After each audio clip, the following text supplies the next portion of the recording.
الحمد للہ رب العالمین والصلاة والسلام علی سید الانبیاء والمرسلین وعلی آلہ واصحابہ اجمعین اما بعد فاعوذ باللہ من الشیطان الرجیم بسم اللہ الرحمن الرحیم۔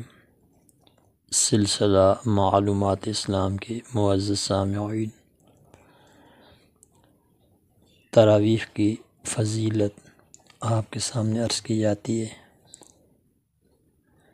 حضرت سیدنا ابو ہریرہ رضی اللہ تعالیٰ عنہ ارشاد فرماتے ہیں، سمعت رسول اللہ صلی اللہ علیہ وسلم یقول لرمضان من قامہ ایمانا و احتسابا غفر له ما تقدم من ذنبہ او کما قال النبی صلی اللہ علیہ وسلم،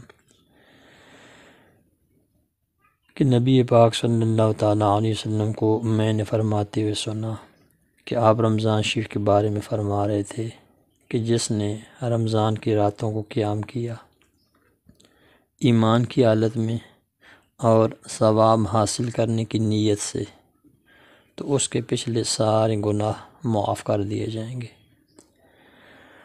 ابن ماجہ شریف میں ایک نبی پاک صلی اللہ تعالیٰ علیہ وسلم نے 3 دن با جماعت تراویح کی نماز پڑھائی، اور بخاری شریف میں ہے کہ پھر آپ صلی اللہ تعالیٰ علیہ وسلم نے چھوڑ دی۔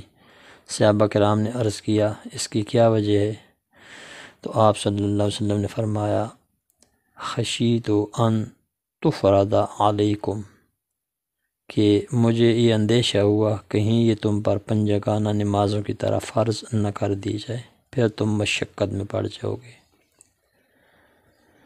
اور مشکوٰۃ شریف میں ہے کہ یصلی الرجل لنفسہ، حضرت عمر رضی اللہ تعالیٰ عنہ کے دور تک لوگ اپنی اپنی تراویح پڑھتے تھے۔ آپ رضی اللہ تعالیٰ عنہ نے ان کو اس طریقہ کی تعلیم دی جو طریقہ آج ہے کہ سب با جماعت پڑھیں۔ آپ خود وتر اور فرض پڑھاتے تھے۔ حضرت ابی بن کعب رضی اللہ تعالیٰ عنہ نے پہلا مصلح سنایا کہ پوری تراویح آپ نے قرآن مجید مکمل کیا، آپ نے پڑھائیں۔ حضرت عمر رضی اللہ تعالیٰ عنہ یہ دیکھ کر خوش ہوئے اور فرمایا، نعمت البدعۃ ہذہ، کہ یہ کتنا پیارا طریقہ ہے۔ تو یہ جو موجودہ طریقہ ہے یہ حضرت سیدنا عمر فاروق رضی اللہ تعالیٰ عنہ کی سنت ہے اور یادگار ہے۔